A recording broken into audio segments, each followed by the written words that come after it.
City of Stevens Point Police and Fire Commission meeting, recorded March 3, 2020.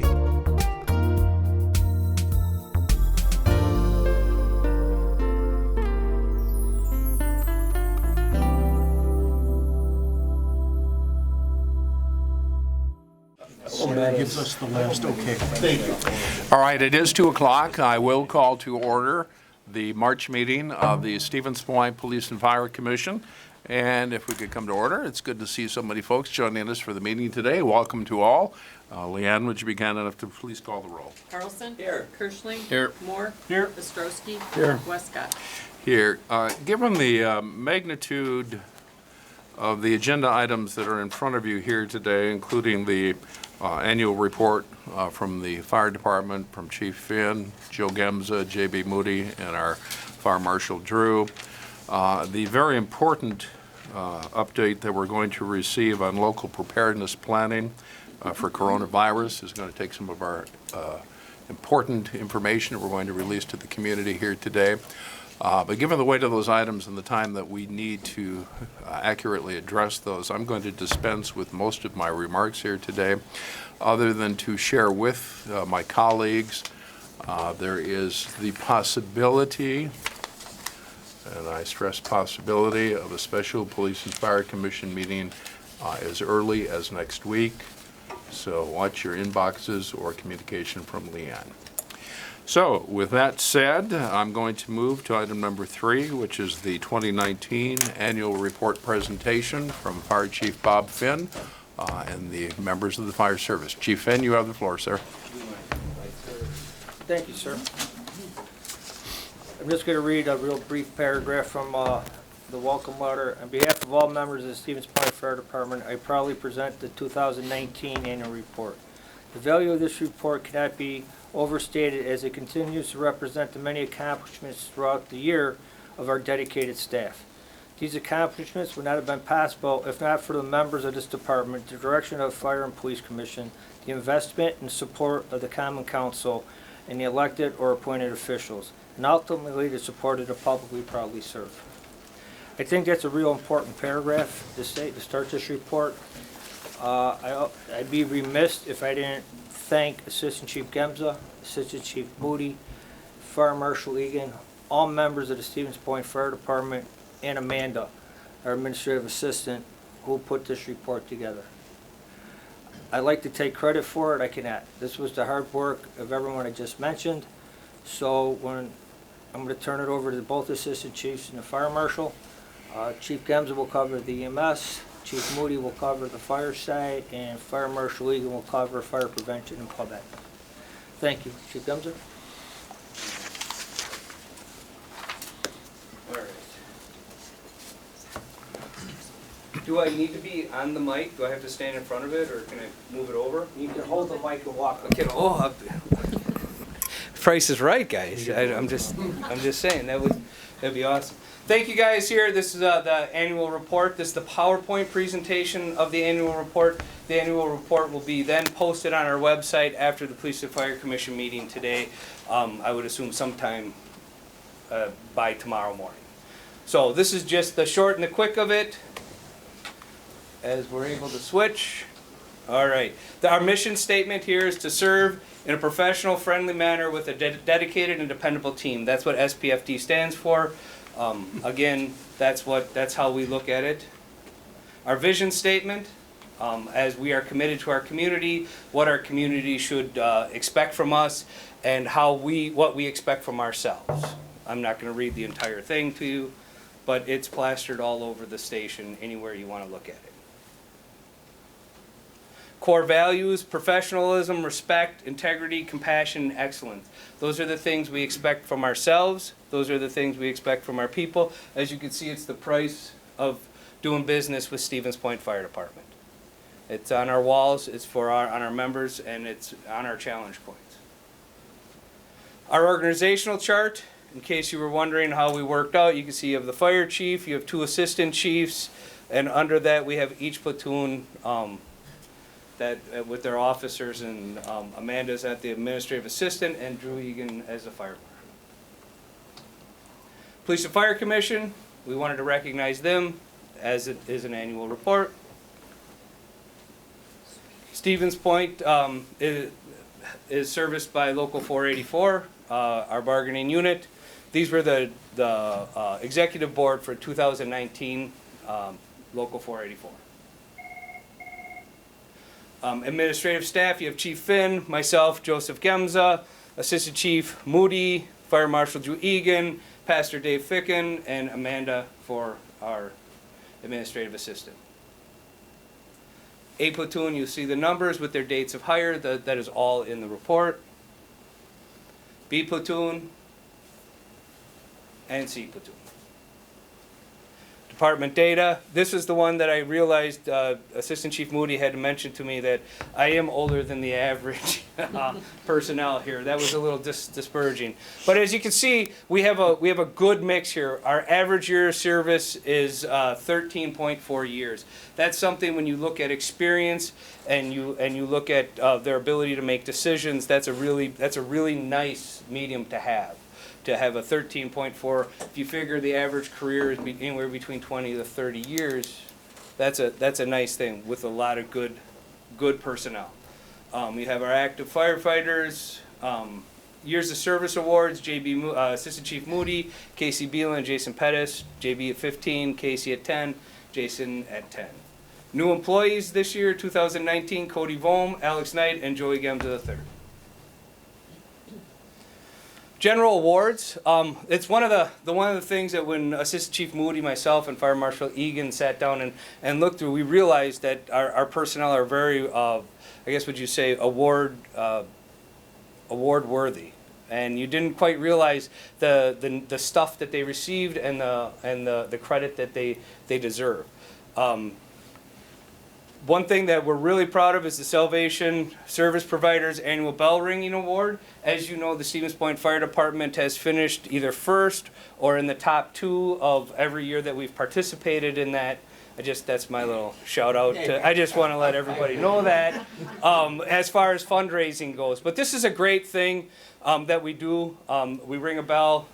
It's the least we could do for the services the Salvation Army does for us and the community. And when I say us, they help us out. They give us opportunities to refer people there and have the people receive some help. Paramedic Jason Karpinski won the State of Wisconsin Citation of Accommodation for his work with the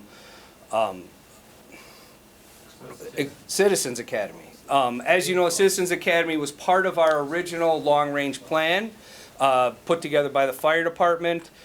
Jason Karpinski has taken that over and has run that for the last couple of years and has done a great job. And Representative Katrina Shanklin came and gave him an award for that. So that is really great, where we can take our citizens and show them the day-to-day stuff that our guys do. That is pretty cool. Sudden Cardiac Arrest Saves Awards in 2019. All of these gentlemen have received, will be receiving their Sudden Cardiac Arrest Award pin. We had a shortage of pins. We never thought we would go as far out as 7 and 8, so we had to make more. So some of the gentlemen here have had 7 to 8 different cardiac arrest saves. So when you think about that in this community, when we started the Sudden Cardiac Arrest Awards, I thought maybe 3 would be the biggest number we'd be at, and now we're up to 9, and that's pretty impressive. I think it speaks to your training too. Well, that and their dedication, their Right. ability to work through a team-oriented task, and that's what a sudden cardiac arrest event is. So. Yep. EMS response data by the year. So, if you look at this, there is a shocking number of drops here that should not come as a surprise to any of the commissioners, maybe to the public. When you trend this out, our high year at 4491, that was 2017. 2018 April is when the county added another ambulance. That would be the Plover ambulance. So April 1st, 2018, you could see that we were down a number of runs. And then 2019, after a full year with the other ambulance with Plovers, we're at 3345. What I will tell you is that in the report you will see the different numbers. You will see that nothing has trended out differently that we would expect. Plover's run volume was about 1,143, I believe, and Amherst numbers were around 313. That stays constant with this number right in here. And the growth of ambulance responses is staying constant with what we had projected. Are there any questions about that? Sorry. Any questions? Okay, next one. This, you can see the different, it's a very colorful chart. And what we did was we wanted you guys to see the different places that we responded to out in the county in 2015, 18, and 19. So when you look at that, you can see the big blocks are the larger portions. And Stevens Point, the city of Stevens Point is not in this one. These are just townships or villages that are outside of that. So we still remain busy. We still remain out into the county, and we still work with our first responder groups within that system. Any questions? All right. So this was something that we added this year. In the past, you guys have kind of had that chart. We thought it would be kind of fun to go with the top reasons the ambulance was dispatched. The reason we went with this was because this would be a NEMSIS 3 compliant chart. So in other words, the federal government says a reason for dispatch can only fit into a perfect box, even though we know it doesn't. And so it was easy to pull that data out to say what box did that kind of fall into. So these were the top 5 reasons we were dispatched out for. As you can see, you had 603 for falls. You had 387 for a sick person, 244 for breathing difficulty or breathing problem, 183 for medical transport, and 176 for chest pain. There's a whole list of a whole bunch more that we went out for, but these were the top 5 by the data. Any questions about that? All right, EMS reports. So purchasing of EMS equipment, large equipment is done by Captain Hebler. We did a couple things in 2019. We purchased the IndyLift. We purchased some SureTemp thermometers. What we realized is we only had one method of measuring somebody's temperature, and we needed to move into the more medically proven method, and that would have been the rectal thermometer. So we went and we bought both of those to make sure that we had them. We added a patient movement system, which I'm really proud of. Part of our goal this year, or in 2019, was to ensure the safety of our personnel, like the IndyLift. If you remember the IndyLift, we talked about that. That is a system that helps people get up off the floor without having to have our guys use their backs. We're able to slide them over, and it lifts up with a battery, and it just lifts the patients up to about 18 to 24 inches. The same thing with the patient movement system. But that would be for more confined space areas where we wouldn't have to use 5 or 6 people. We would be able to use less people and use mechanical power to move patients around. Medication purchasing is done with Lieutenant Armando Ramon. One really nice thing about that is the collaboration we have with Ascension St. Michael's. We work with their pharmacy to ensure that we get the best prices and we have available quantities of medications. The paramedic internship, this is something that we're really proud of when we look at what we're doing for the younger generation of the next step of paramedics. They interviewed 8 candidates who wanted to be, that were from Mid-State Technical College in the paramedic program. They selected 3 paramedics. They were put on crew, and they trained with the paramedics every day for 3 months. All 3 of the interns from last year were hired by a career department in our area. So that is a pretty nice feather in our caps when we look at what the guys do here. Rescue Task Force, obviously active shooter type of a program. This is our 5th year of doing that. It's a collaboration through all of law enforcement and EMS in Portage County. And this, in 2019, it was held at UWSP. We did it a little differently at that point. We did it in June. It was hot, to say the least, but they were nice enough to allow us to utilize one of their classroom buildings, so we were able to use multiple floors. So I will hand that over. Are there any other questions about EMS at this time? I have none, Joseph. Didn't do anything. It's just a linear point. Yep. That's why I was wondering why. Well, I don't know why it wasn't hooked up, but that's it. So as far as the annual report and the fire side of the house, in 2010, we restructured the fire department. With that, we also restructured our matrix and what our fire apparatuses respond to within the city. Also, this was when the metro response was in its infancy stages. So as you can see, that first year we had 720 calls. We were still learning the process of the newly reformed Stevens Point Fire Department. After that, over the last 10 years, you'll see the trend staying somewhere between 950 and 1,150 calls annually. That includes a wide range of calls that we'll kind of break out in the next slide. But before we get there, I'd like to point out on the bottom, we talk about what this fire department does and what's important to its community.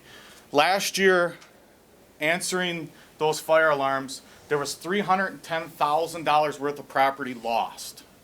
But there was over $2 million worth of property saved due to quick responses, the education and training that our members have, and how they performed on the fire scene during emergency situations. That's critical that people understand that these guys are out there doing what they're trained and doing it in a professional manner. And it shows. We have the data to back that up. This is a very broke down, detailed, informational slide basically explaining what we actually respond to throughout the year. And this is being classified and coded through our MFERS report system. Last year, simulcast, this is a big thing for us. When we would go out into the county on ambulance calls or respond for MABUS alarms, we could never communicate with simply picking up our radios and pushing the mic to talk, okay? We had to change to different towers. We had to change how we communicated effectively back through comm center. Now with this ability, we can simply pick up our mic and call whoever we need at a moment's notice. There's no worrying about if we're on the right channel or not. This was a huge improvement. We've also became more MABUS compliant. And MABUS, obviously, as you can see what it stands for, we are MABUS Division 110. And before, we were responding to outside agencies very rarely. And we would rely on other outside agencies coming into the city not that often as well. With this ability, we are now getting 2 fire engines, 1 ladder truck, 1 chief officer, and 1 engine to change quarters at every alarm level we pull. All of our MABUS cards now are completely filled out to the 5th alarm. We also are in the process of getting a MABUS Knox box on the front of our fire station here. So when we have a change of quarters and we have an engine coming from potentially 3 counties away, they can come to our front door, they have a MABUS key, open up that Knox box, gets the keys, get into our fire department and house their engine here while we're out on another fire. So that ability for that second alarm coming in, the community members are still safe. Fire equipment purchased. Last year we had a new Pierce fire engine that was put into service, and that's now housed here at Station 1, is out on the apparatus floor. We've also been working with vendors, instead of purchasing the equipment, actually trialing it first to see if it actually fits the needs of the Stevens Point Fire Department, then purchasing it. We've also purchased a new 4-gas meter, and we've had training with WPS on some of our gas meters to understand what those readings actually are and to prevent any mishaps with our members and making sure they're safe operating out on the fire ground. I like to point this out. Because of our capital improvements last year, we were able to replace 69 pieces of hose. Some of that hose was 30+ years old. The standard is 10 years at max. So this was a great improvement for our fire department. Those 66 pieces of those hose were repurposed, whether that went to the water department, to other cities, to other agencies, where it didn't have to be used as frontline emergency services hose. Rope Rescue Confined Space, Lieutenant Briggs, who's actually in the doorway right now, did a great deal of training with that last year and setting those things up. We've become NFPA compliant to the 1006 standard. Last year, our members went through rope rescue and confined space to the technician level, and they're completely signed off on that for our membership here. Vehicle extrication, also with a grant through FEMA, we were able to purchase 2 sets of extrication equipment. This is something also now that we do not need to rely on other agencies for. Prior to having this equipment, when there was a pin-in or other types of extrication needed within the city, we responded with Metro. Plover or Hall were bringing extrication equipment into the city to assist us. Now we run like a true fire department. One of our first in truck does extrication. Our second in apparatus does fire suppression. We have an incident commander out there, and we have ambulances to support the needs of those injured patients on scene. So that was a great feather in our cap for last year. We also sent 4 members through technician training. So what that means is they went back to school this last year and got trained to the technician level to service our tools. So we no longer have to send those tools out. We can actually service them in-house. And actually, I see Ethan Shabilsky's here. He's one of our tool technicians. Okay. We wrote for several grants over the past, Trans-Canada grants, extrication grants, the SAFER grant. We're going to continue to write for these grants into the future. Also, PPE is handled by Lieutenant Kodrowski. He also is trying to make sure that we are adapting to the standards 1851, making sure that we're compliant with making sure our equipment is no longer than 10 years old and still being maintained and served. After 10 years, we have to get rid of this equipment. They no longer can be wearing it into a fire. He also worked very hard on our LadTech software program. Basically, it allows us to track and create forms to track our equipment, making sure we're servicing and maintaining it appropriately. We have a fire internship program as well, just like the paramedic internship program. A little bit different on the fire side. We did have 2 candidates last year that we picked up in the fall of the year. And with that, they're more in their infancy stages of their career. Now they're currently both in the paramedic program, and hopefully by the end of this year or next, we have them as well involved or hired into one of the full-time departments in the local area. Last year, we did a live fire burn that many of you were involved in or knew about. We were, again, compliant with the NFPA standards 1403. We had to make sure we had the proper amount of instructors on scene, and there's no way to get any better experience than live fire. This is it. This is the Cadillac. When you're able to, your department's able to put together an actual live fire situation and allow a lot of our members to go through and participate in this. This is the Cadillac of training. There's no other way to train. And we were able to get our members through it. We were able to get our interns through it, some of our citizens academies, and we actually also had Sarah inside the fire videotaping and able to put together some of our recruitment videos for the future. I will turn it over to Fire Marshal Egan to discuss the Fire Bureau.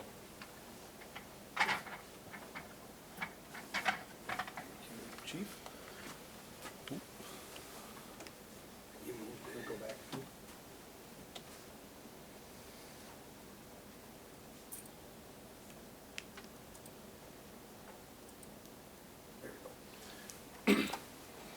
So my name is Drew Egan. I am the new fire marshal for the department. Last year was our first full year in the fire marshal position.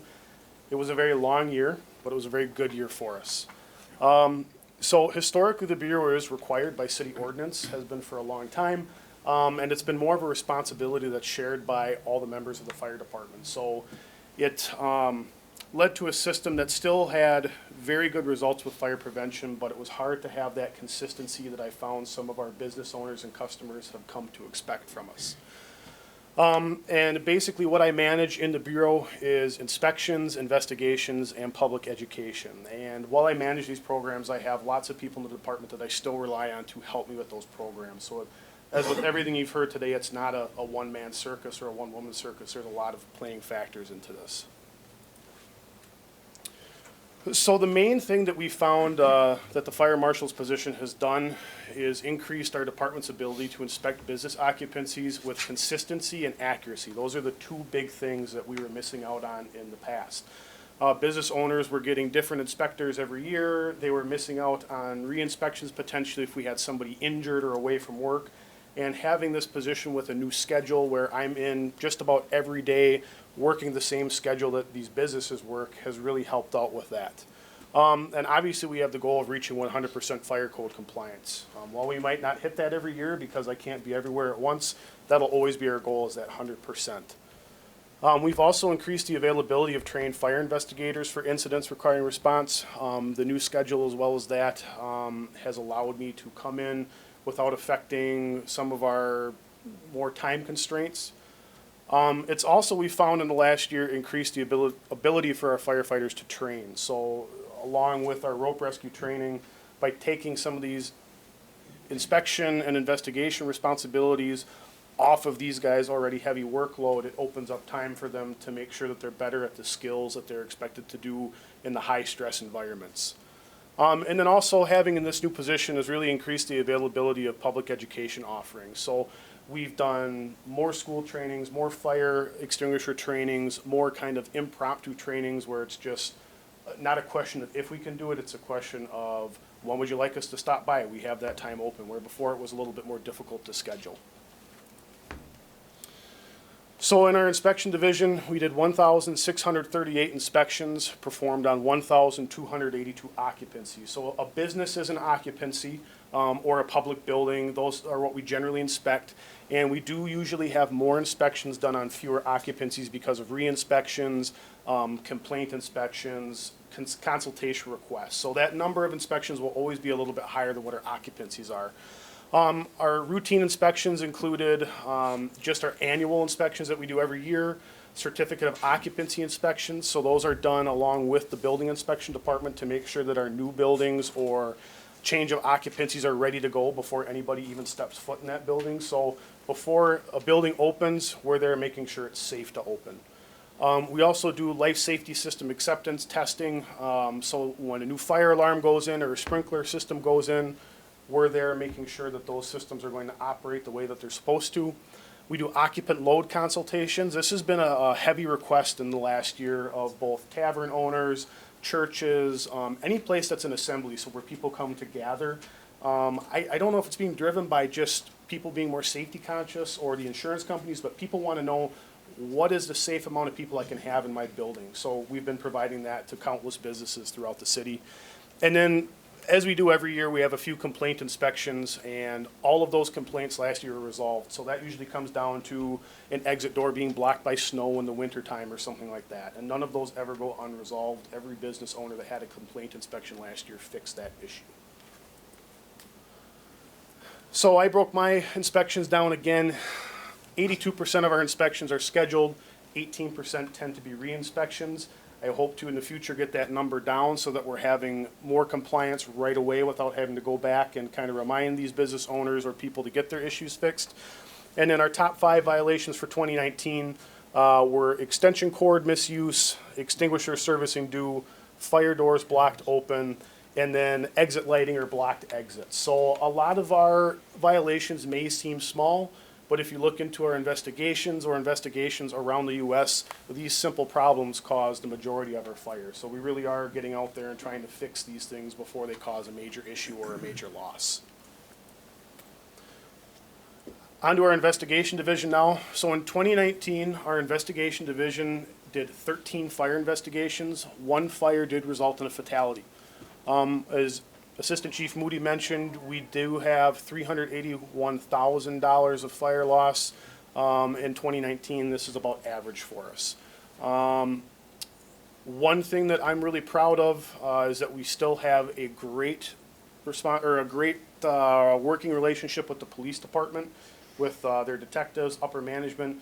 They really kind of let us do what we want. If we're doing a fire investigation, there's a detective there working it with us. If there's a detective out interviewing somebody that was a suspect in one of our investigations, there's a fire department investigator with that detective, so that we really have a great understanding of what each other do, so that nobody's stepping on toes. And I know that we've both learned a lot from each other. So I hope to keep that going in the future.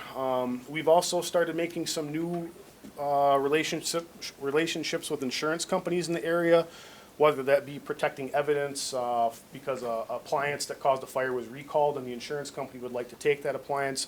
We try to help out all of these partners, DCI included, which I believe Assistant Chief Moody is going to discuss later. We try to keep all of our partners in these happy and serve them as best we can. So.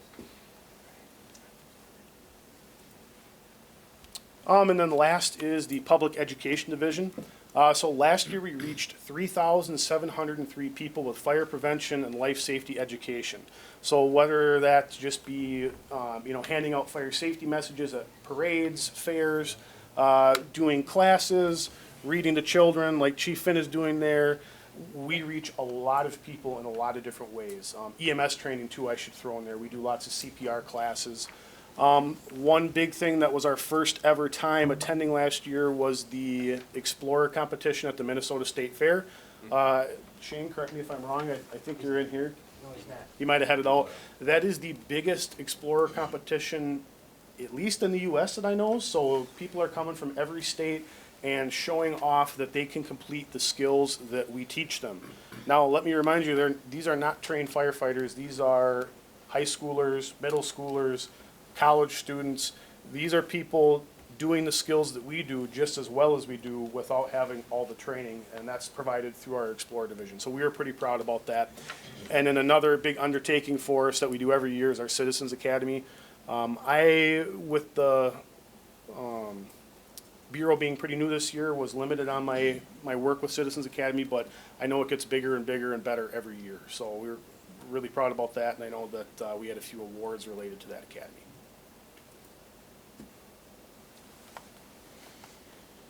So the Stevens Point Fire Department also reached out last year to Greg Young and asked him to do a presentation for us dealing with suicide prevention, mental health.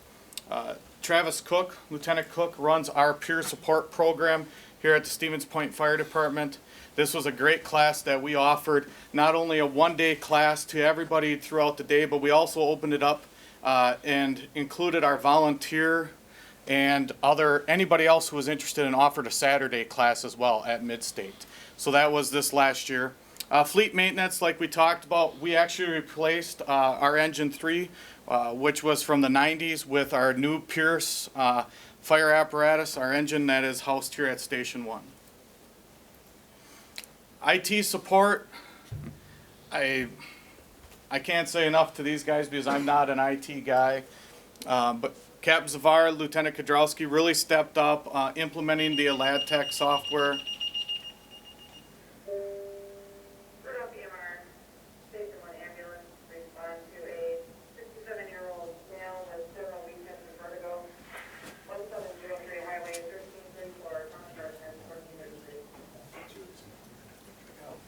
And this was perfect timing. As everyone can see, if they can look up, they can see that an EMS call has come in.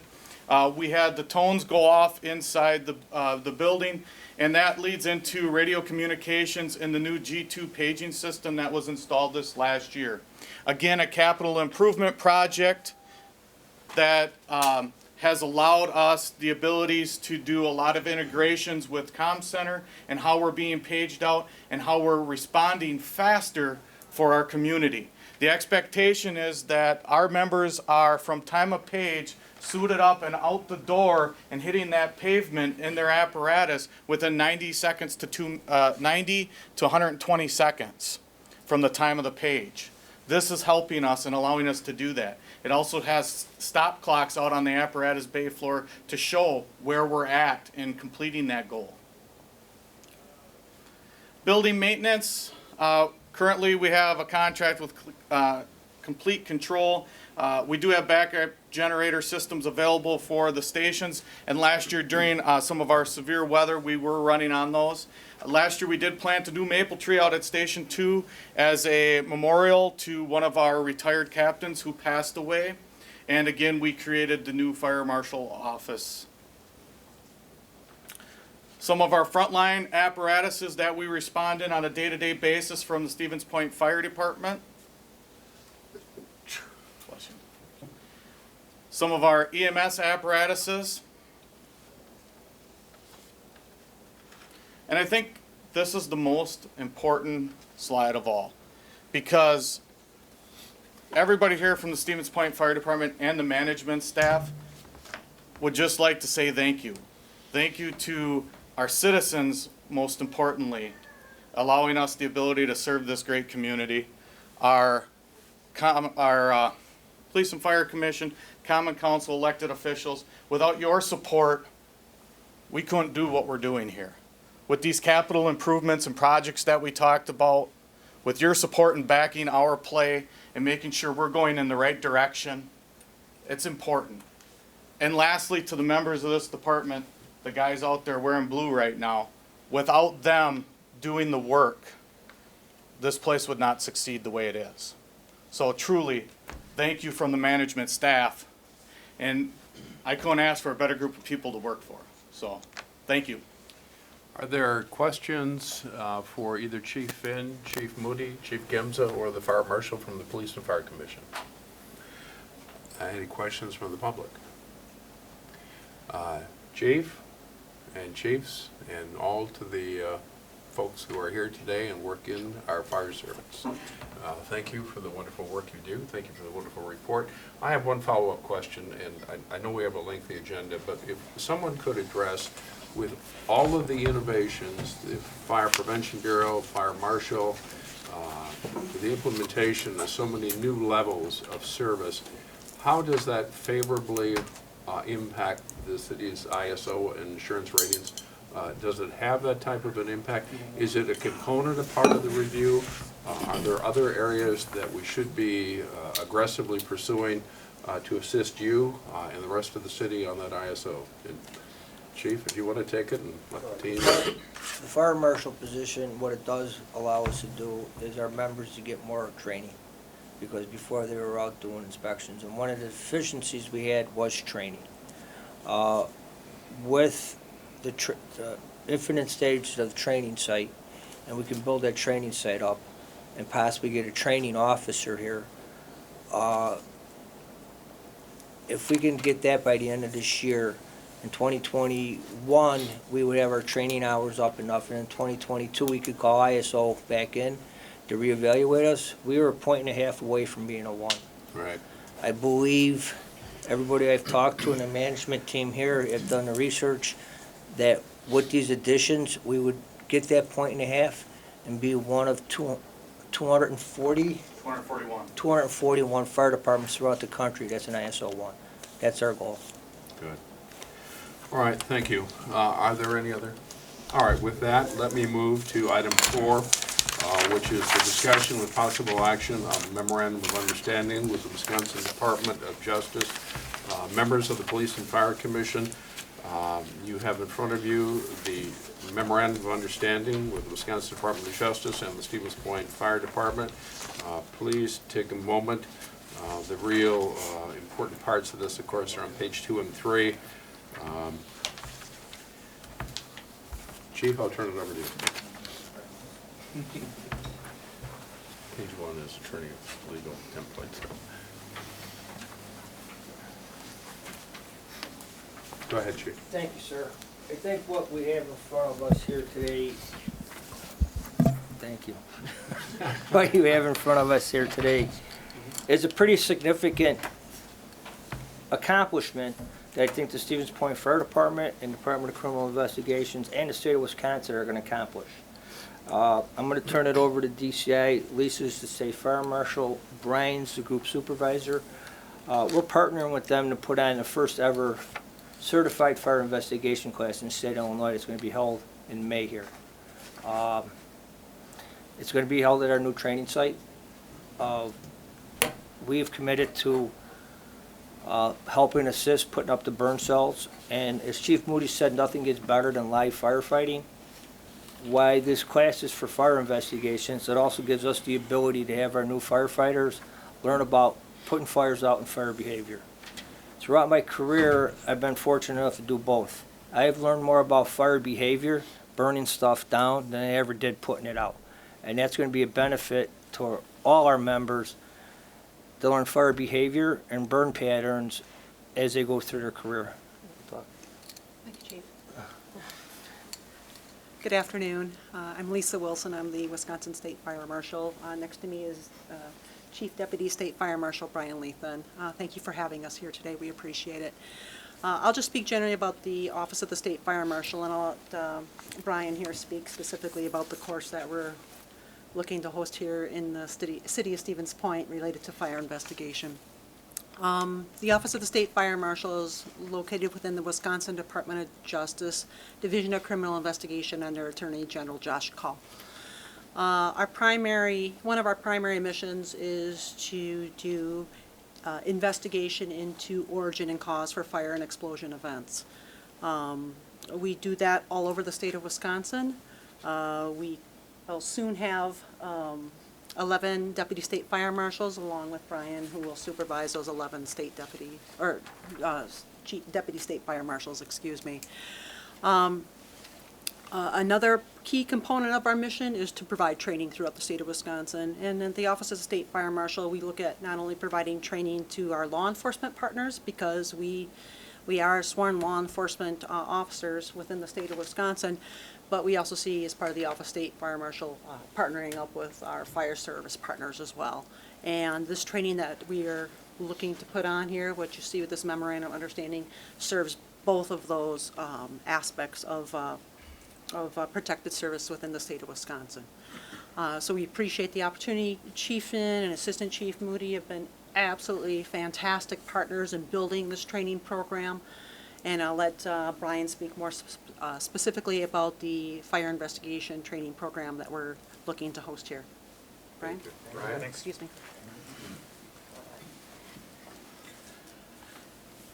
Thank you. I appreciate the opportunity. So when a fire occurs, everyone wants to know where did it start and what caused it.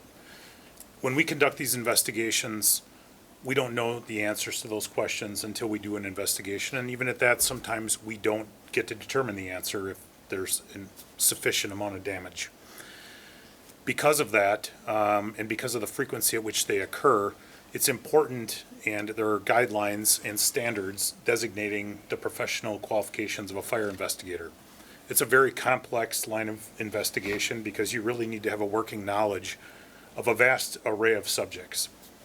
With that in mind, one of the things that we have historically done is we've provided training throughout the state, but generally at a more of basic level awareness.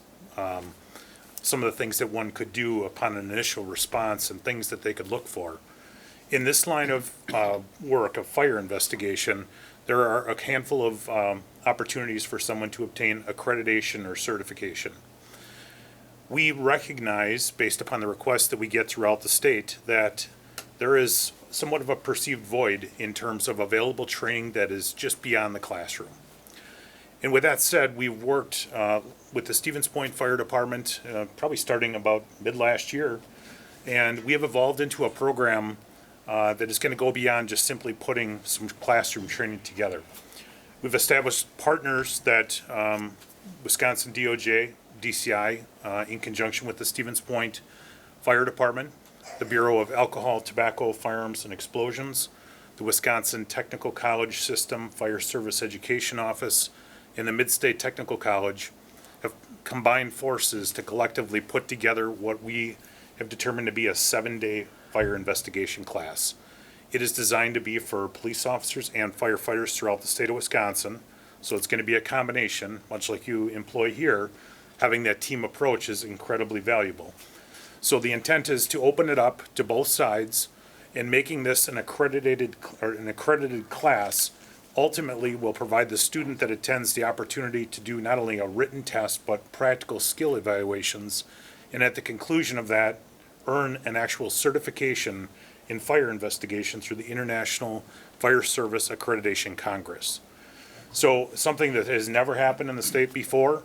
We're excited for the opportunity to do it. It's taken a lot of planning. Like I said, simply putting a course together for training in a classroom would be fairly easy.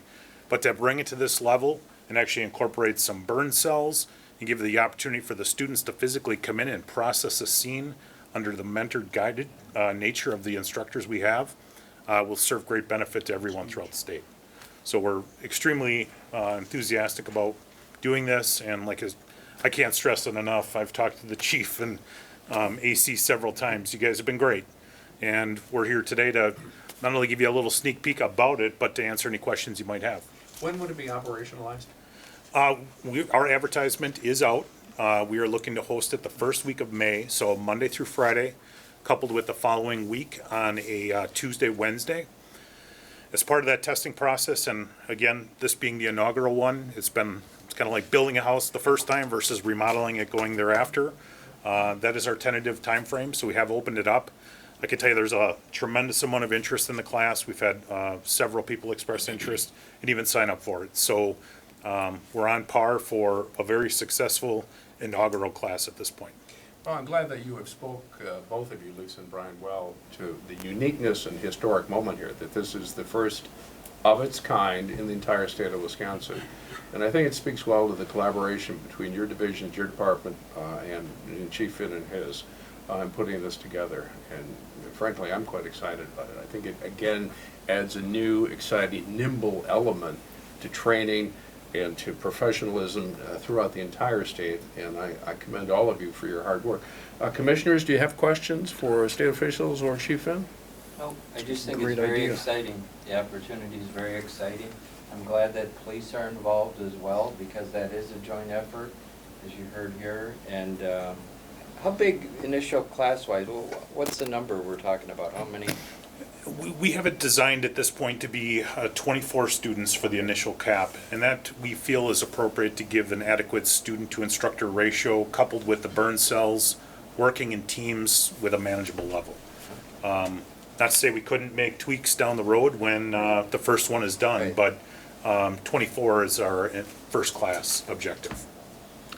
How often are you going to have these classes? At this point, I know we've had several requests. I'm going to look to the boss a little bit, but You know, it's difficult to say right now, you know, there is a lot of interest in the class. So after, like Brian said, after we built our house here the first time, we certainly want to reassess it, but we already know there's enough interest there to easily host another class and fill it up, if not another class beyond that. Sure. So we may look at hosting another one yet this year. Otherwise, we'll definitely have one next year as well. So just, again, funding conversations and training and scheduling and availability for all of our different partners involved in that. Well, these members, I mean, these students, will they have to go back, say, 5 years from now and recertify or anything like that? the certification would actually be valid for 5 years, and we are putting the final touches with the technical college system to instill specific mandates regarding a number of tested training hours that they would need to conduct during that period of time to maintain the ability to recertify. So there is a pathway for that. And I would just point out that although this class is very dynamic, it's going to cover a lot of subjects. It is the beginning of one's career in fire investigation. Our probably most senior agent has got 25 about years investigating fires, and he continues to gain further knowledge in this, and we like to treat this in the same respect because there are so many different things that could fall under this arena when you start talking about motor vehicle fires, wildland fires, marine fires, heavy equipment. I mean, there's just an endless possibility. We have to start somewhere, and this is kind of that ground level material that would kind of give somebody that hands-on experience in kind of a residential setting with these burn cells. Well, it clearly is a historic and unique opportunity here, and I commend all who have taken the time. Chief Finn? I'd just like to add that I want to thank other city departments. Without their help, this class would not be going on. Streets Department helping us clear the training site, utilities putting the hydrant in. Department of Criminal Investigation, we have a Connex box out there. and there's specific scenes that are gonna burn. Well, the city has special pickup for garbage on Monday. Now we are talking with the garbage men, instead of throwing it in the dump, they're gonna take it to the Connex box, and then we will burn that in that scenario. So there's a lot of pieces behind the scene that go on throughout the city to make this. I think they should be recognized also. Good, thank you, Chief. The appropriate motion from the Police and Fire Commission is to approve the memorandum of understanding with the Wisconsin Department of Justice and the Stevens Point Fire Department to authorize the president to execute the memorandum of understanding. I'll second that. Are Okay. you making the motion? I'll make the motion, All sure. right, I'll second it. Okay, all in favor, please say aye. Aye. Opposed, say no. Congratulations. Let me sign it, we'll get going. Thank you. Okay. Thank you. All right. Very cool. We'll look forward to an update from how this is going. You have the originals? Yes. All right. Do you want to go next? Let's go next to the update on the AFG, what's that? On the AFG grant. Just a reminder to the commission that we have been discussing the possibility of applying for a grant up to $100,000. Chief, you want to take it? Fresh my memory. Is it, it's not Sure, it's a little over $100,000. It'd be over $100,000. Up $100,000. to $200,000. That's what great. I like it already. All right. But Can we get 3? We could. I didn't know what we're, Well, what let's go we're, get what we can get. Go ahead, Chief. what we're applying for, the deadline is March 13th. They are currently still working on the grant, but we will meet the deadline. It is for a training simulator for EMS. And I'll let Chief Gemza explain better how this works, but it's gonna be for our paramedics, all paramedics in the other services, all first responders, and then Midstate, we'll partner up with Midstate again to help them with the basic class. It's a simulator mannequin that actually responds to treatments, and we'll let you know if you're doing it right or wrong. And I'll let Chief Gemza go over that. We can't get into what type or brand names because that's a bozo no-no, so. You are from Chicago. Yeah, you're giving away your Well, no, Chicago, because- you're giving away your Chicago chops there, Chief. I think Okay. just the way I talked it, that. That's official jargon, apparently. Chief Gemza, you have the floor, sir. So the mannequin would be a simulation mannequin. It would be able to do a variety of different EMS skills. It would be able to convert between paramedicine to basic first responder so that we can allow the first responders to come in and do some training on it. But first and foremost, it's important that our paramedics have the ability to train in a real-time simulation type lab, and that's what this mannequin gives our medics. So as we've noticed through the years, our ability to get into hospitals and other places to work on real patients has diminished. There's been just time crunches, and some of the different things have changed through the years regarding hospitals and our ability to have those patient contacts.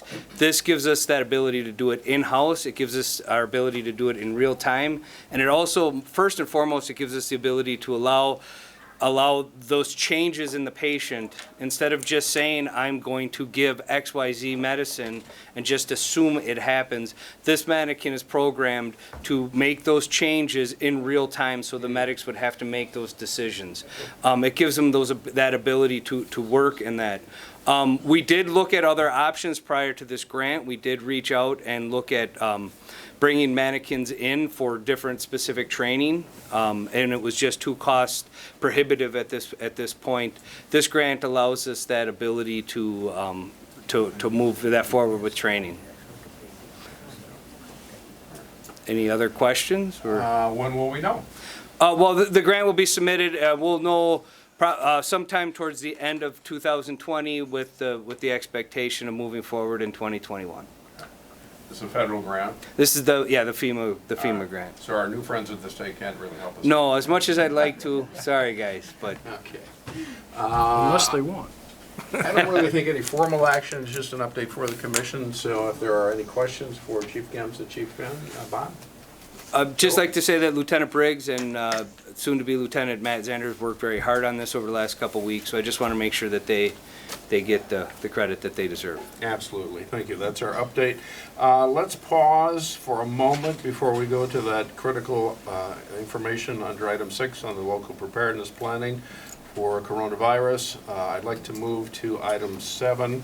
I've been listening to the baby in the hall, so clearly the family has arrived, and I want to have an important conversation on COVID-19, begin the process of information that is not going to end today. This is going to be a frequent update. We'll talk more about that in a moment, but Chief, I'm going to turn it over to you. Let's move to the promotion of Matt Zander to the rank of lieutenant. Matt joined the service in October of 2010. And to give you an idea, I actually remember the day he was hired, so. All right, and I see his parents are here. Jen, can see. Chief? It's going to be in my fire chief report. Lieutenant Dave Briggs is resigning effective March 7th. He's becoming the first training officer ever for the Wausau Fire Department. So we want to wish Lieutenant Briggs well up there. But with that, it opens up a position for lieutenant. And with the Police and Fire Commission, that means to April. I didn't think any need was to delay Matt getting promoted effective March 8th. So, Matt, you want to come in? Bring the family, get ready for pictures. And, all right. Mr. Zander? Yeah.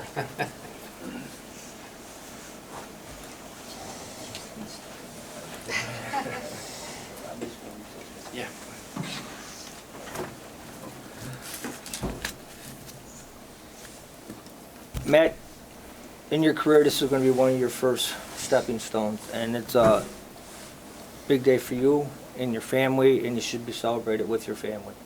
So with that, I just want to say, firefighter paramedic Matt Zander, you are hereby promoted to the rank of lieutenant effective March 8th, 2020. Congratulations. Thank you, sir.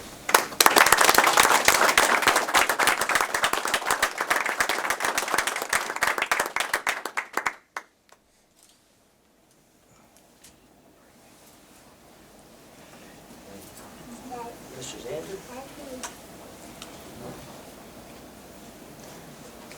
I think you're getting help, Grandpa. Yeah. That's the way it ought to be.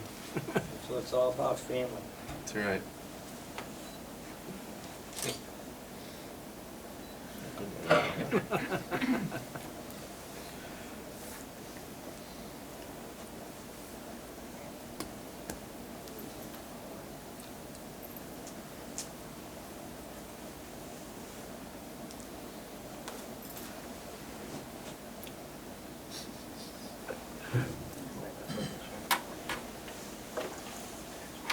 Want to give your dad his helmet? Give him his helmet. There you go. Yeah, good job. Good job. All right.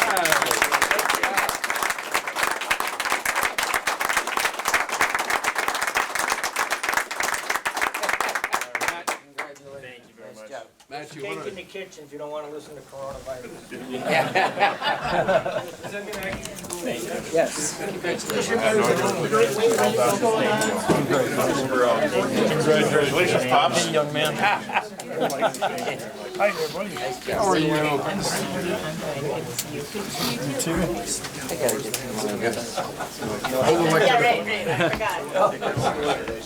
Hold elected officials. We never Very nice, very nice. Thank you. And a very professional camera. Can't bring out any old. Right. And that cleared the room. Future firefighter, say hi to that's Tracy. Yeah, good luck up there. All right. You ready to want? We're gonna.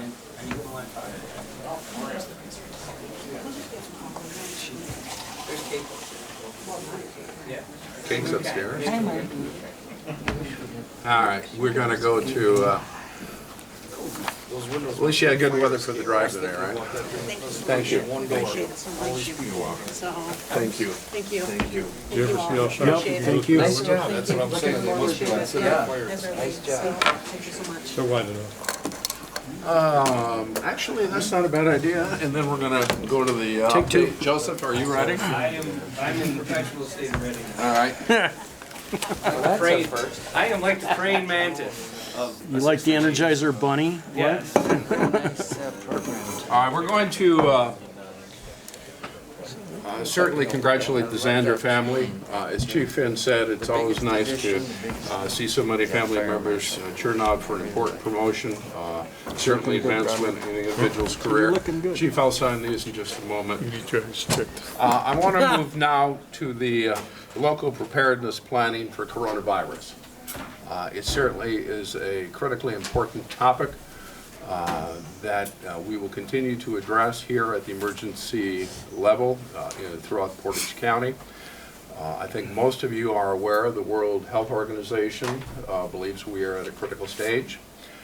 The Center for Disease Control updates its site several times during the day, providing critically important information. At the same time, I think it's important that preparedness take place at the local level, at the state level, and at the regional level. And as part of that preparedness, we have to plan and be prepared, but at the same time, we need to make sure that there is not panic, that the preparedness that takes place at the local level with regional and state partners is critically important to the success of protecting the communities that we provide service to. I do know that tomorrow the governor has called the state elected leadership, including the officers of the state of Wisconsin and senior health officials for the state of Wisconsin, to Madison for a health care briefing on coronavirus or COVID-19. So we might even learn more information. But when I first brought this topic up with Chief Finn and Chief Gemza and then Chief Zenner and officials in police, and asked them to begin the conversation. And this is a conversation that starts in Stevens Point, but it doesn't end today. This is the conversation that's going to take place for the foreseeable future. The public needs to know that we are providing the maximum level of safeguard and protections that emergency services can provide. And to do that, we need to make sure the community is aware. I'm going to ask the liaison from the Stevens Point City Council, Alderperson Kneebone. We're glad to have you back, Mary. If you would, or Sarah, share with all of the alders and other elected officials in the city of Stevens Point at least this portion of the videotape, or ask them. I'm sure all of your colleagues watch every Police and Fire Commission video through its entirety. But if they would take the time, including the mayor, to review this, I think this is a critical first step. And perhaps additional information that can be provided by the web services of the city of Stevens Point. So with that said, we have lots of information that we're going to share. We'll start with Chief Finn. Thank you, sir. I just want to let everyone know that this conversation with myself, Chief Gemza, and other people, the management team, started 8 weeks ago, approximately, so that we weren't behind the 8 ball. Chief Gemza was at Madison, or Milwaukee, I'm sorry, last week for training. And then they said, we're going to have a coronavirus panel discussion. He said over 100 participants were there. Chief Gemza was part of that. I know Chief Gemza has met with Portage County Department of Public Health. Actually, that meeting took place yesterday. We are aware of it here. We are taking the necessary steps. We will keep the public informed the best we can. And I will turn it over to Chief Gemza to let him explain better what we're doing and what we're doing to assist the police department in this matter. Chief? Okay, so just to bring everybody up to speed, kind of where we're at this point, I know there's been a lot of media discussion about lack of supplies or not being able to get a proper PPE, personal protective equipment. As of right now, Lieutenant Ramon was able to secure a supply. We spoke with the county finance. They allowed a purchase to go through. We worked as the liaison, so we bought that just for all of Plover Ambulance Service, Amherst Ambulance Service, and all the first responders. So we just made one large thing. We'll be the hub, and we'll distribute that. So what we're doing to protect our personnel at this point is we're following the CDC guidelines. We met with public health to ensure that we were kind of all on the same page about the personal protective. N95, as we know that this is a particulate and that it's airborne, so we want to make sure that our personnel have the appropriate mask, and that would be the N95 mask. So they all have proper N95s. We have disposable gowns. we have shoes, covers, and also eye protection. And what we did was we made kits for that, for each apparatus. The ambulances had that on there prior. What we did was we made kind of a go kit, so in the event that they were needed, that they could do that. Then we went forward to ensure that we could sterilize our ambulances appropriately, because we didn't want to be a cross contaminant in the event that something happened. We confirmed that our disinfectant does kill SARS and the COVID virus. So we were good with that. We are currently actively working with Ascension. They have UV disinfectant lights that you could put in the ambulance. We're working with them to ensure that we can utilize them and work on a schedule to ensure that we can do that. We want to make sure that everybody understands that the flu season has not yet really taken control yet of central Wisconsin, and so we need to be cautious about the message that we're sending out. I've been meeting with each crew each morning to kind of go over where we're at and what we need to review regarding our disinfecting and ensuring that we have the same game plan. One question Commissioner Westcott had asked me, he says, so the alarm goes off, how do you know what you're going for, right? And the greatest answer would be, we know exactly what we're walking into, but anybody who's done this job knows that there's a series of safeguards that we need to put into place for that. So what we did was when we sat down with the Department of Health and followed the CDC guidelines, there's three main criteria that should get your warning senses going, and those three criteria is a fever, a cough, and respiratory distress. If all three of those are present prior to going into the house, you should really go in with a heightened sense of awareness. That heightened sense of awareness is then ask, have they been out of the country in the last 30 days? Because that was one of the CDC's thing. As we know that's changing. We've had conversations with Health and Human Services and the hospitals to find out when those questionnaires change, that we can make sure that is moved forward with that. Now, mind you, just because those three things are present and somebody has been in contact or has been out of the country does not necessarily mean they're COVID-19. What that means is that there is some risk involved with that. With that, we've informed our personnel at this time to have one person gowned up, go in, ask the questions, find the answers out prior to that. And then bring the rest of the crew in. Everybody that responds to an emergency situation will have that protective PPE so that they can be ready. The second, phase of what we're looking that we need to do for public protection and for everybody's protection is that, as you know, if I am quarantined or if I'm a person under investigation, for possible COVID-19, they can't just make that announcement to the public like, hey, Joe Gemza has COVID-19 or suspected and he lives over here. That would be a HIPAA violation. So we've worked with Health and Human Services and the Health Department to kind of find out, even if you are under that quarantine, there's a set of rules and regulations that they're supposed to follow, right? They're supposed to notify the health department if they're having problems or if there's an issue. We had some concerns because people who are stuck in their house still fall down. They still can have other issues. So we needed to make sure we did that. We've been working on different solutions on how our personnel will know prior to entering the house if they're under quarantine or a person under investigation. The biggest thing we also want to take away from that is that those people are instructed by the Health and Human Services that they need to notify us as we're walking in.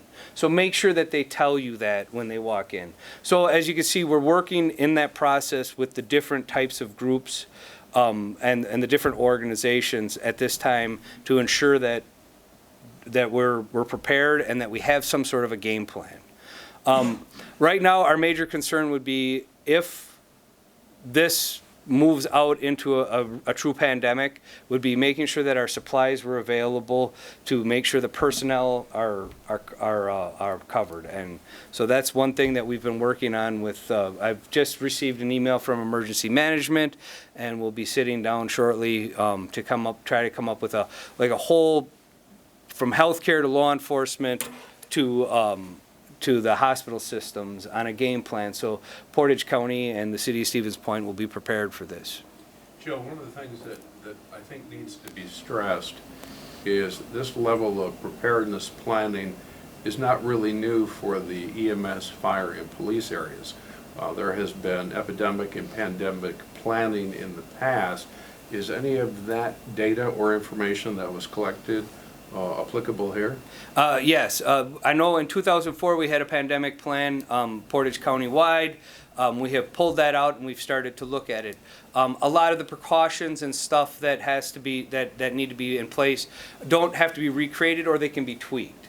And that's really the nice thing. So we can pull it out, look at it, and say, where do each of us fit? And the thing about this is it's like 50-some pages, but it's not 50-some pages of everything. It's law enforcement may have 4 pages of an action plan. EMS may have 4 pages. So it's more like eating an elephant, right? And the real reason on that, one piece at a time. One piece at a time. Because that's how you deal with this, right? I need to know what law enforcement's plan is if this happens. Because I don't want to have to be calling somebody every 5 minutes to find out what they're going to do. I want to know that if I'm transporting a patient to the hospital, what hospital that we're expecting that patient to go to, and that the hospital understands what our game plan is. And then what happens after that patient gets to the hospital. What public health is expecting, what the comm center is expecting, and then what the general public is. I hate to sound naive in any way, but the symptoms you described were what I went through with the flu earlier this year. What's the difference between flu and coronavirus? Early on, we're in the pre-hospital setting, we're not going to know a lot in that aspect. And as you know, that this virus generally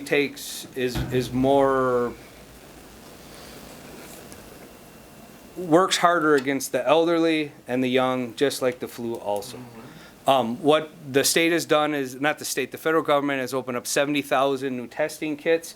I was notified today that Milwaukee and Madison now can test for the flu, but outside for COVID-19, but outside of the actual test, antibiotics at this point is going to be your treatment, and they're gonna quarantine you or leave you as a person of interest till you're tested.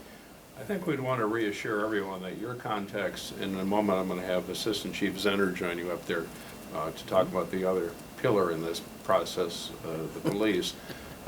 But you are working very closely, as you mentioned, with emergency management. You've had repeated contacts with hospital officials here in Portage County on their planning process.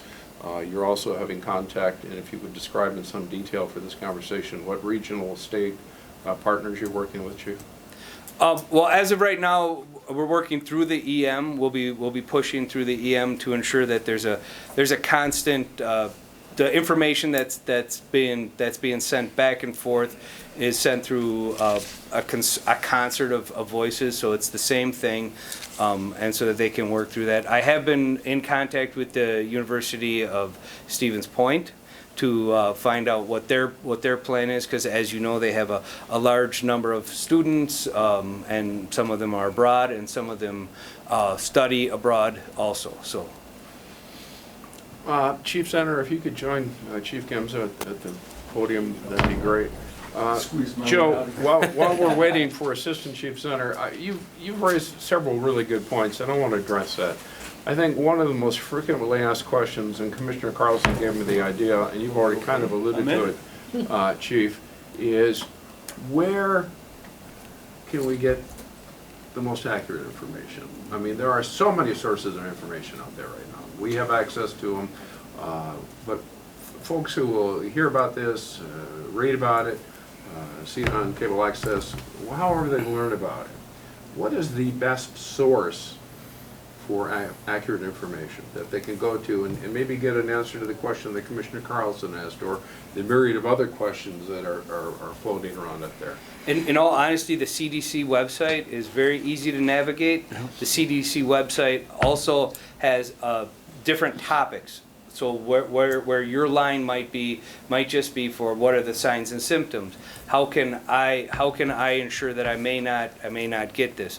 What do I need to prevent this? And how is it spread? And they're all just set up in nice little topics that you can go and look at, and they update that regularly. I've now gotten at least one today, and I've also gotten a couple during the weekend. I think as part of our conversation moving forward, another question folks are going to have is, what about local announcements? What if things start to change locally? What if there are closures in schools? And you mentioned the university. Where would that be found? Well, the university will handle theirs through pointer alerts. They currently have been looking into their EOC, and my understanding is that tomorrow that they're having a meeting for pandemic planning type with their EOC with the university. The Emergency Operations Their Emergency Operations Center. At this point, we're currently developing that plan, and I'll be more than happy to give you an update if you have a special meeting this week or in the coming days on how we want to make sure that information is sent through. But public health is a good place to contact if you have questions. Portage County Public Health. All right, if we can just pause there for a moment. The other portion of this is law enforcement. As members of the Police and Fire Commission know, frequently law enforcement is dispatched in addition to members of the EMS and fire service, and will arrive on scene ahead of an ambulance. Chief Zenner, what planning is currently taking place in the police department? Well, we've dialed back quite a bit to those types of calls where we're responding to non-life threatening. That said, obviously we do. Talking with Chief Rotier, we've been communicating with the officers, either email, just basic procedures through CDC requirements. Much of it we take lead directly from the fire department in cases such as this. But many of the precautions for our officers follow, basic contact with the flu, which unfortunately I think we have 3 officers out at the police department right now for. So we're certainly taking steps at the police department within the building and in the squads. We have equipments and guidelines that we follow. But when we're dealing with obviously the concerns that we've been talking about, I want to repeat the same stuff because Chief Gemza nailed it all on the head. That's who we follow guidance from. Do we carry any protective equipment in the squad cars? We do, at a limited level, certainly not to the issues that we've discussed here, nor are we in that point, but all squads have latex gloves. We do have face masks, not only for the officers, but for the patient in these cases, as this is a respiratory issue. Question maybe for other commissioners, jump in as you wish.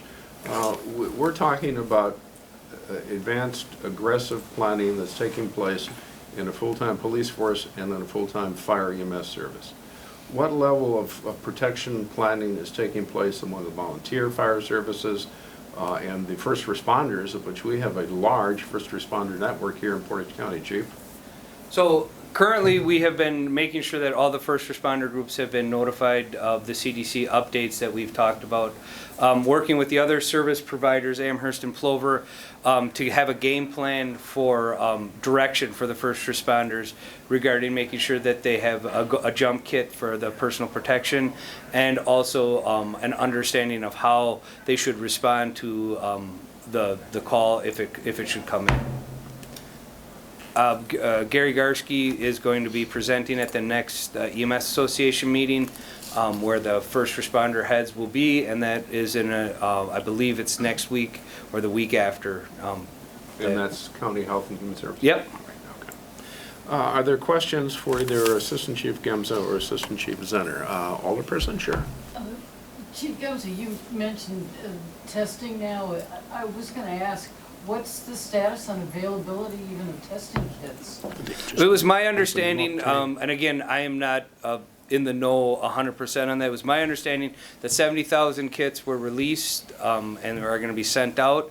And it is my understanding that Milwaukee and Madison now are able to test for this, where before the CDC was the only agency allowing to test, and you had to meet a certain criteria in order for them to test it. And my understanding is that those have kind of relaxed a little bit, and but and I don't mean by relaxed, I mean the stringency that only the CDC can test for it.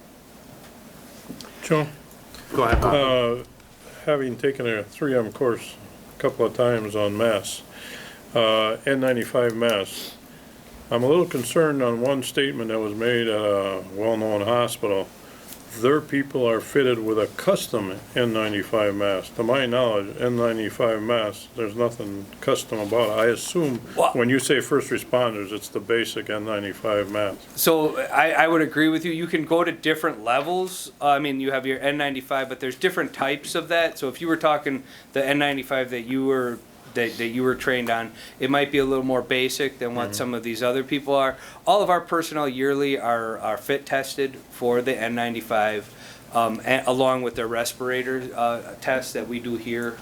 So we're confident that all of our personnel fit the N95 criteria. And those are gonna be disposed of if they're used, right? I mean, it's. Yep, there'll be a So biohazard you have a bag. backup And they supply. yep.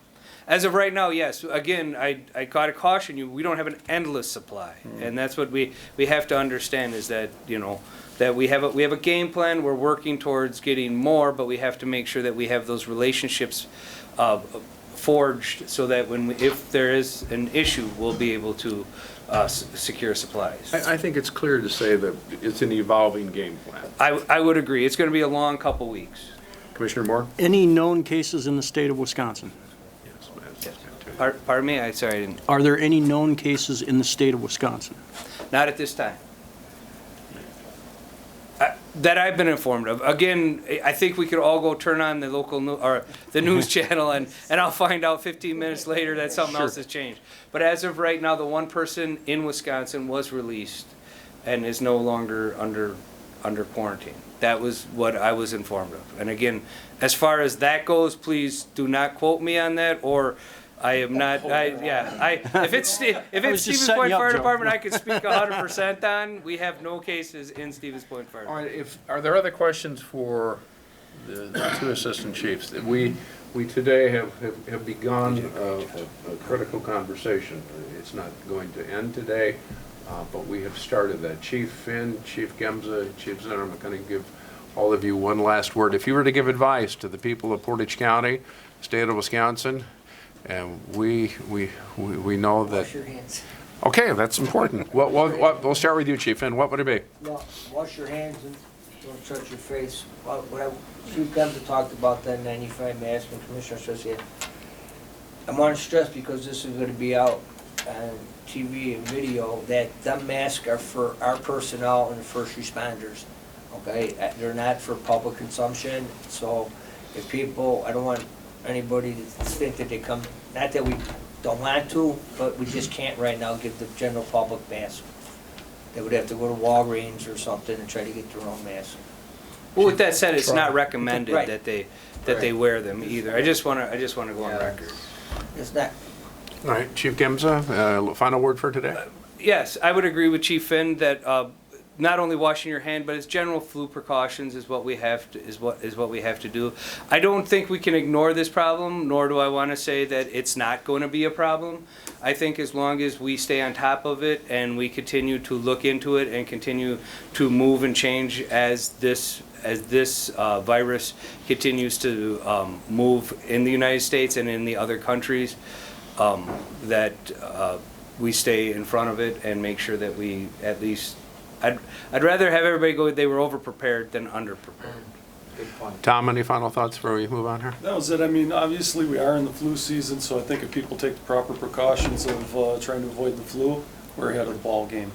And, keep the big thing I did forget to talk about, we have in the squads, is disinfected wipes, proper precautions, clean yourself, don't touch your face, and also even in common areas, we have personnel within the building, making sure you clean. Lysol can doesn't cost that much. Okay, today was our first update. The commission stands ready to call special meetings at a moment's notice, if required or necessary, for any information that needs to be shared with the commission from our emergency services team. So, thank you. Chief Gemza, well done. Chief Zimmer, Chief Finn.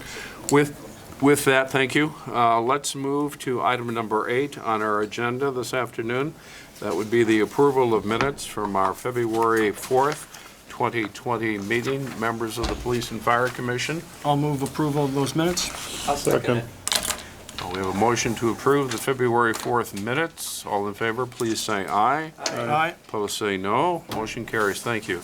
Next item on our agenda is the confirmation of bills. Members of the Police and Fire Commission, you have in your packet distributed the bills from the Police Department, Emergency Medical Services Department, and the Police Department. I have a couple of questions here, and we'll start with Chief Zenner, and maybe Chief Rotier will need to handle this, or someone in the fire service. We have a $5,000 bill for the Portage County Community Alerts billing. Is that an annual billing? Is that a quarterly billing? I think we know what the community alert system is, but do we know? It's annual. It's an annual billing. Okay. Thank you, Chief. It's an annual billing. You want to talk to the man in charge or the lady that knows what's going on? There you go. Well, then, Leanne, I have another question for you. We have a lot of bills here for automotive parts, and I thought those bills were part of when we went to basically a motor pool service operated by the Department of Public Works at the Street Department. Chief Zenner, can you take that one? Yeah, this is, from what I understood, having a conversation with Leanne on that too. These were actually always purchases made. It's just a new reporting system through how they're being listed. So beginning in January, from what I understood, we will be seeing more of these. So the purchases are made by the Streets Department on our behalf. Okay. And it's the police department's line item. So when Carrie went and redid these reports, Okay. that's why it's now being reported. So it's basically, they've created a better system of accountability as to how it's being spent. Yes. Chief Finn? The one thing I would like to add though is that the way they report it out, it is a line item in the police department's budget and fire department budget, and Streets buys it. We have no control or input on what that line item budget is, budgeted amount and what goes in that. So however the city budgets the money for that account, they budget $5,000, there's $10,000. We have no input, at least the fire department has no input. That's the same with us. Same with the police department, they have no input on that line item. It's a public works line item, but it's in our budgets that we have absolutely no control over. I want to make sure I understand this.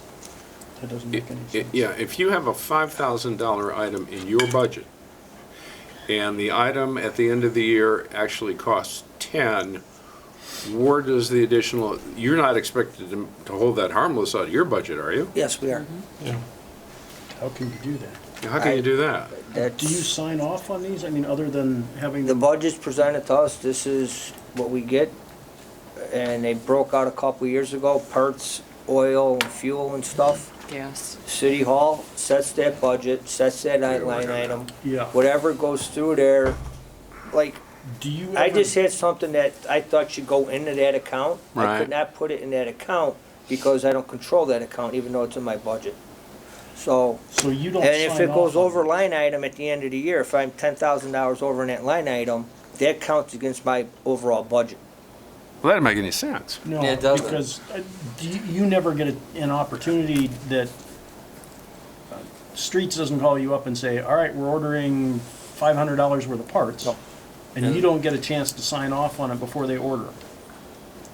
They don't call you No, and say, we no, need new this. No, but if we take a vehicle down there and they repair it, and Streets does, believe me, their mechanics are great down there. I'm not doubting No, them. but no, when they buy Yeah. stuff, it goes into that line item. We have no control over it. Am I explaining this right, Chief? Yeah, I would say in most of these that you're seeing, these are basic maintenance or they're charging registration these guys. renewals. That's not good. When there's an issue that comes up that it's a serious mechanical failure, they'll communicate that with us and we Sure. will know it. But that being said, we do not have any control over, nor we also have to get the squad out on the road. So Well, but here's what I've heard twice now. We don't have any control over it, But it's your budget. but it's your budget, and if the budget is over, you're held accountable for it. Who's holding you accountable? Is this a comptroller? Is this, When yes. Chief Moody's gonna get, I can break it down exactly what's in the fire department, because I know it's like lubrication, parts, and oil. It's, like I said, a couple of years ago, it appeared in the budget. you know? The comptroller office recommends to city council what goes in there, city council approves it, and we have no input in it. Is that pretty much the nuts and bolts of Pretty it? much. Nuts and bolts, get it? Well, the streets will, See, I got streets will come in Come on. I'm a little slow on You the gotta admit, uptake that now. was good, though. Yeah. On your feet. I do think, Gary. That was a bozo no-no. Yeah, see, we have Sometimes up it. Yeah, You yeah. know what I mean? We have- This is- Yeah, but that's not the way. it should gas be and oil done. charges and parts and supplies, So, okay? but Okay. parts is the huge one in there. Pardon me? So parts is a huge one. in But there. we have, all I'm saying is that the question was asked about the expenses out of there. Yeah. We have no control what comes out of that account, and we have no control how to set that account. That's what I'm trying to explain. Heaven forbid you blow a transmission or something. That's a heck of a part. Yeah. So if there are three folders here, folder one is you have no control over setting the amount in that account. You have no control in folder two as to what gets spent from that account or the amount that is necessary to buy that part.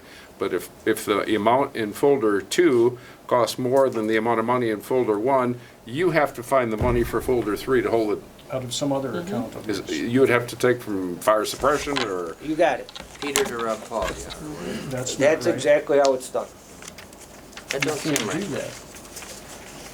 that. I don't. Alderperson, can you help? This I could is, request that we put this on as a discussion item on on a finance committee meeting, Yeah. and say, you know, how this particular line item is set up, and I think it had, discussion and possible action. I mean, everyone on this commission, any board or city committee, or any service, is for accountability. And I certainly of all understand governmental accountability.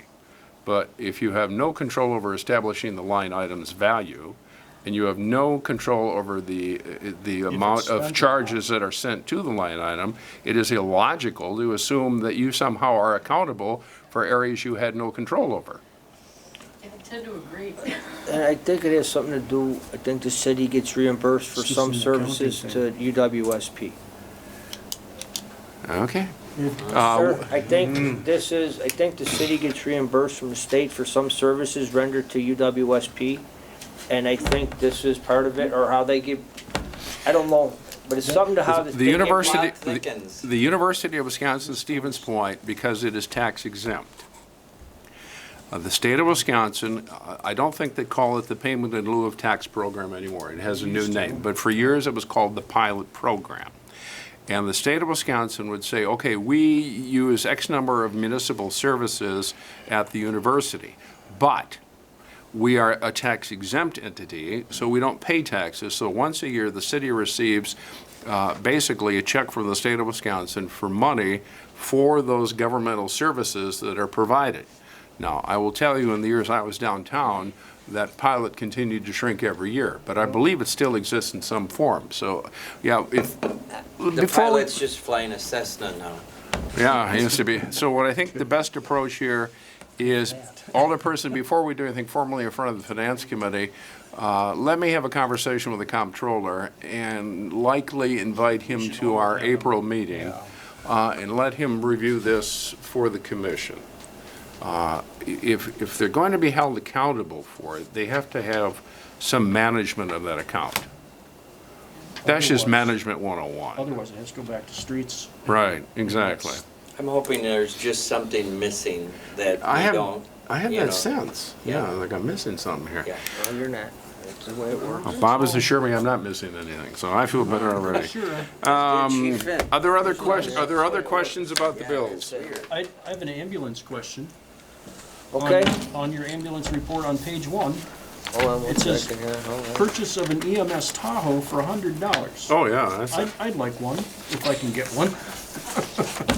That's a good, Awesome. We'd all like one. Okay, the How'd one you guys thing we do want that to one? plan on the radar, you guys, what we got, the one thing, now this is a great success story, actually. This is a, the RRU was the county's. Yes, for years. When we renegotiated the contract, the county did not want to fund or operate the RRU. They never funded it, the manpower, they just used the vehicle, I see okay? a theme emerging. The city, we thought that that vehicle and the officer going out in our response area was invaluable. Right. So the county said, we'll give you that car, we'll sell you that car for $100. Gotcha. So we purchased the car for $100. It is now the City of Stevens Point car. It becomes part of fleet. And we operate it just like it always has. It's just our Right. vehicle now. You get to pay through the streets department. Right, exactly. That's gonna, out of our fuel and parts number, that's gonna come out now, right. Yeah. But, and that's what it was, but Goofiest. we still operate it. We still think it's an invaluable tool. It's just it's city-owned now. I was just curious, because that's. It's interesting that that got solved that simply, because during negotiations, Yeah, that used to be. it a wasn't nightmare. going that simple. I commend you that it got away that Yeah. simple. I remember that thing What very year well. was that? Oh, you all know Bob. You really want to sit and haggle with him for too long? So, Hey. all right. I'm gonna move approval of the Yes. bills as submitted to the commission, with the caveat for the record that we're going to invite the comptroller treasurer to a meeting in the near future, and perhaps the chair of finance. This commission's looking for a greater explanation to the issue that was raised here today. Absolutely. All in favor with that attachment, please say aye. Aye. Opposed, say no. A motion carries. Thank you. Let's see. Next up on the agenda, we're going to move to our fire chief's report. We've had a busy day, but Bob, you've got an awful lot to talk about, including, you've already mentioned Dave Briggs leaving. Yes, I did. You Okay. have the report in front of you. What I want to talk about, that's, some of it's in the report. Lieutenant Briggs is resigning. Saturday will be his last day, and he is becoming the first training officer for Wausau. We wish Lieutenant Briggs well. He's still, as this day, still working on the grant and stuff, mentoring the new lieutenant to be Matt Zander and firefighter Howard on grant writing. So we appreciate that effort. This commission asked for a presentation on PFAS. Right. We are in the process of, and the city is aware of this, that we will replace all our foam this year. Currently, we have 40 pails. We are going to reduce it to 25 to 30 pails. Some stored here, some stored out at the airport. We've already worked with the airport. And this has UL labels on it, so it is PFAS free. The only problem is we're trying to get rid of the old stuff because it's not an exchange program, so there is some cost in incinerating, that's what we're working on now. We are part of a consortium with other fire departments in central Wisconsin because they're buying so much clout, we're saving $20 a pail. So we are in part of the consortium and it will be ordered shortly. Second thing I have is Cody Volms comes off probation March 4th. Cody's a good kid. His probation reports are real well. He's going to be a great fit in here. Where's he assigned again? What crew is he on? Yeah. A crew. He's on A? Okay. It's in the chief's report that members of the Department of Investigation team went to the expert witness courtroom testimony class. Assistant Chief Moody, Captain Zavar, and Fire Marshal Egan went. This was a very successful class put on with the Wisconsin chapter of the National Association of Arson Investigators. But this class would not have been possible without the help of the Stevens Point Police Department. We used their training room. Portage County Sheriff's Department and Chief Judge got its courtrooms. This was mock trial, and they were put through the ringers. I was there for most of the mock trial and then out of the class. Also want to thank the Portage County District Attorney's Office who was involved, that if needed, he was willing to send 2 district attorneys. Again, it's partnerships. We cannot do it all ourselves, but partnerships within government, within Portage County and outside is making our training possible. But the 3 members that went to the class should be commended. The prerequisite work was astronomical. When I took this class years ago, it was a 2-week class down in Georgia. They did it in 3 days, but the prerequisite work, working up to it, was 8 weeks long. So they should be commended for that. And other than my report, that's all I have for you. Are there questions from the commission? Chief, Commissioner? the old foam, is that being stored somewhere It's gotta be incinerated, Oh, because we cannot, it will contaminate the ground and stuff, so we are in the process of figuring out how to get rid of it. We're working with the manufacturer of the foam that we're buying it from. We're working with the water department, utilities, because they might have a place in Appleton or Oshkosh to incinerate it. We don't know the cost yet, so. Are there any local other departments that have any of this, or is it strictly a city type?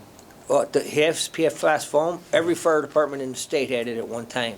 We're Even gonna be, volunteer ones? even them, we're gonna be probably now that it's the consortium, we're gonna be one of the first fire departments in this area to be totally PFAS free. Some are replacing it as it expires. City of Stevens Point said, no, we're gonna replace it all at one time. I believe, and we'll see if it's gonna come out of contingency, that's an answer for the comptroller, I don't know. But, Is there a length of time that you have to get this disposed of? pardon me? Is there a length of time that you have to get The this? governor has put out executive order saying the limit to use, he has not banned the use of it. And only use it in emergency situations. We cannot train with it, we can't, If you have an airplane crash. if we you had a could use plane it. crash or tanker, we could use it, right? And there was a period of time where you were required to have it because we service an airport, correct? That plus, we've looked, it doesn't say any NFPA standard, how much we have to carry. ISO, I believe, requires that we carry 5 pails on each first line piece of equipment. It's actually rated on our target hazards for our response area. Right. Okay. So depending on what our target hazards are in the city or the responding area that we respond to, dictates how much we need to have on hand. All right. We cannot start, or we're not supposed to start any operations, we have enough foam to finish. That's why we're working with the airport to store it out there, because that's the likeliest place that we're gonna use it. If we have a gasoline tanker truck on Fire 939, and we have 20 pails that we have available, through mutual aid, we can call the crash rig out of the airport up in Mosinee, and they will respond. And then we can start the operations, because by the time they get here, they'll be able to finish it. Are there other questions? Members of the commission, I want to, at least in open public session here, commend Chief Finn, Joe, Drew, JB, and the rest of the crews over here. When you look at our agenda today, you see a memorandum of understanding with the Wisconsin Department of Justice. You see an update on an AFG grant. You've just heard about the courtroom specialized training. Certainly the massive local preparedness that continues for coronavirus. I will share with my colleagues on the commission, these folks are working a lot more than 50 hours a week, and they are to be thanked and appreciated for that dedication to professionalism. So thank you. Thank you for the work you're doing. Thank you for the commitment you're making to this community, and I want you to know it is sincerely noticed and deeply appreciated, Chief Finn. Thank you. Can I just add to that? What I see too, and I would compliment you on, is the teamwork. Right. It isn't 1 or 2 or 3, it's the whole team working together to meet these goals. And These guys make me look good every day. Well, I didn't want to say that in public, but. And that's hard to do. Yeah, right. No, but it's just nice to see the teamwork and how everybody works together. It is a team. It is a team. Yep. All right, all in favor of accepting the fire chief's report, including the EMS report for the month, please say aye. Aye. Opposed, say no. Motion carries. Joe, are you still back there? I sure Would you am. do me a favor? Would you close that window? I most certainly will. Yeah, I'm getting cold. I'm getting cold, yeah. Maybe- People next to the window must be frozen here. All right, item 11, the police chief's report. Assistant Chief Zonder, you have the floor. Finally get the mic.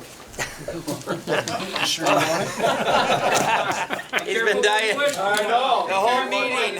The whole meeting. Chief Center will be leading next month's discussion, yes. That's true. I'm just gonna touch on a few things on the chief's report. The one that came up was the missing person, 22-year-old male. That got some fairly significant media coverage. Couple things of note, that happened quite rapidly to find the individual missing. By the next day, having a location of where he was at in Pittsburgh, PA, within, I believe even within 24 hours, was excellent job by our patrol officers and investigations bureau. The drug-related, actually both of those cases were related. It was the same individual. 13.3 grams of methamphetamine. That was on a search warrant. We did not take the individual into custody. She was located the next day, where we ended up getting 83 grams of methamphetamine on her person. That is a significant amount of methamphetamine within our community, and that will certainly have an impact, at least in the interim. Another excellent identification of the need for 2 drug officers, and a success story for both. Let's see, there was one other case I wanted to touch on. K-9 unit, we had 13 deployments in the field.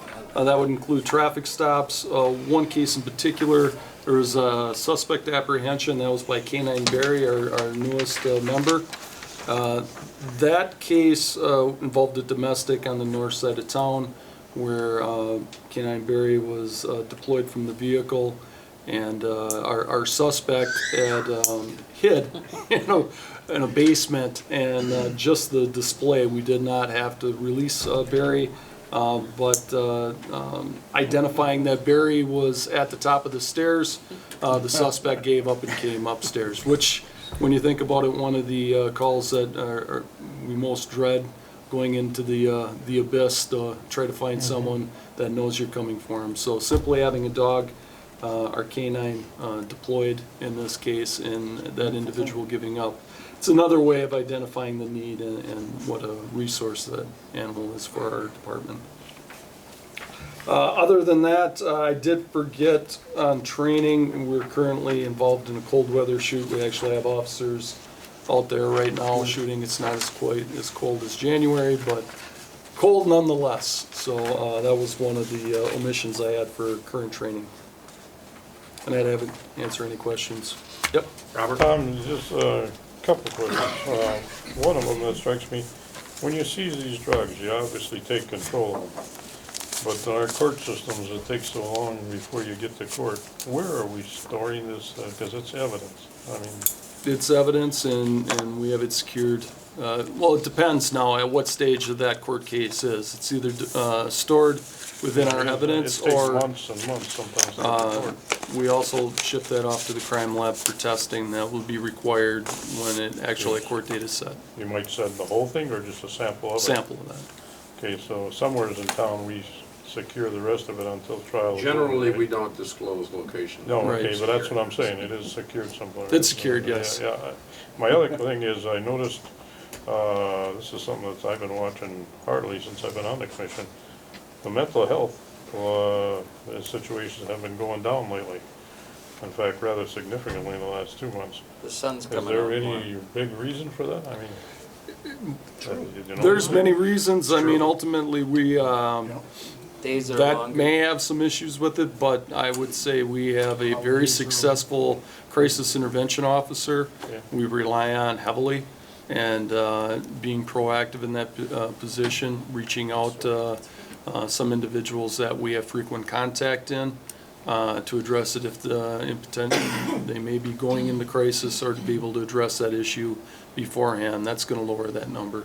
Tom, let me add a little bit to that, and commissioners, I think you're aware of this, but in addition to everything we heard from the assistant chiefs, let me remind you that we are training more and more of our officers in frontline response in this area. You know, in the past, that was I'm not going to define it as a training deficiency, but it was a training need. So as more and more officers have become better equipped to intervene and work with these people, that is an assistance to them. And as Chief Zetter mentioned here, we have gotten, in my judgment, a lot better at basically identifying folks who may need assistance and help and are proactively contacting them, proactively reaching out to them before a crisis occurs. Is that a fair, accurate statement? Absolutely, and we've been on the forefront with that, having a full-time crisis intervention officer. We also have an officer dedicated on patrol as a veteran liaison officer. I'm not trying to draw a correlation between vets out there and mental health, but we do have, and all of our officers, and we've done this for quite some time, where we require a 40-hour crisis intervention training for each of our officers. We have some new officers that have come on board here recently. Within a year, we will be getting them to training on that, and that again, I don't know what the statistics are statewide, but to require that for each one of our officers is quite rare for other departments to do that. I want to commend you guys to, I mean, just as little as a year and a half, 2 years ago, I remember seeing 88, 89 cases with, and now I'm seeing 34, 40. Right. That's a 50% drop. If that was happening everywhere, we'd be in great shape. We're focusing our efforts on it, and like I said, we put a priority on dealing with those calls and being as proactive as we possibly can. And hopefully it stays on that path. But as Commissioner Carlson said, some of that is it goes in cycles, so yeah. we will But see what the summer holds. Something's working. All right, other questions for the Assistant Chief? All right, I'll move approval of the Chief's report as submitted to the Commission. All in favor, please say aye. Aye. Opposed, say no. Okay, we're adjourned? Yes, sir. Been a good, long meeting. Thank you, folks.